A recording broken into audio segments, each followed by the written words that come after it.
বন্ধুরা, আবার একটা নতুন রেসিপি নিয়ে তোমাদের মাঝে চলে এলাম। তো দেখতে পাচ্ছি তেল, শুকনো লঙ্কা, 5 ফোড়ন, তেজপাতা দেওয়া হয়েছে দেখো পুরো।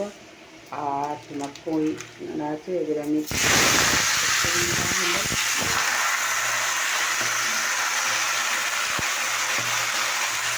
তাতে এদিকে শুকনো লঙ্কা কড়াই চাপিয়ে দেওয়া হয়েছে। এইগুলো দেখতে থাকবে। আর দেখো আলু তুলে দিয়ে দিলাম,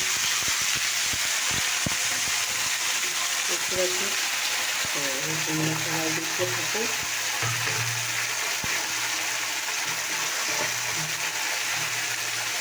ওটা নিয়ে দিচ্ছি, এখানে এরকম নিয়ে দিলাম।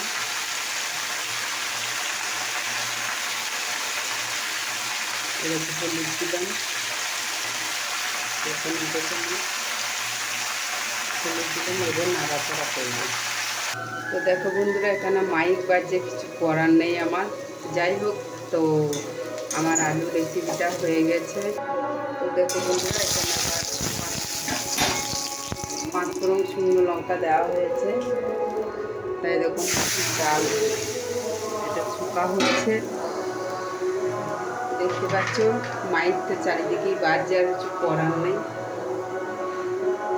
দিলাম, দিলাম, করতে রইল। চলো, এটা থাকলো ঢাকা। এবার এটাকে নামাই রেখেছে।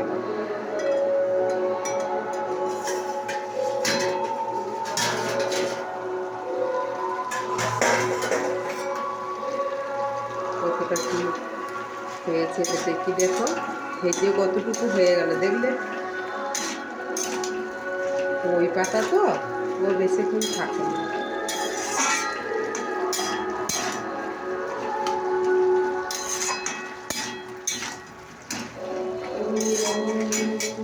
এর সঙ্গে একটু চিনি অ্যাড করবো।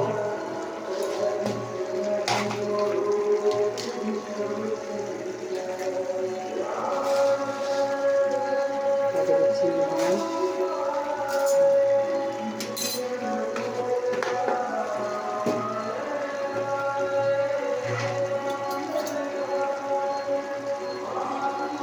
চিনি দিতে একটু শুকনো লঙ্কা দিয়ে দিলাম।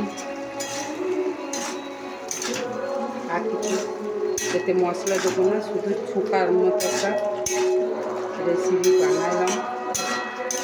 এইটা খুব সুস্বাদু হয়, খেতে জানো তো বন্ধুরা।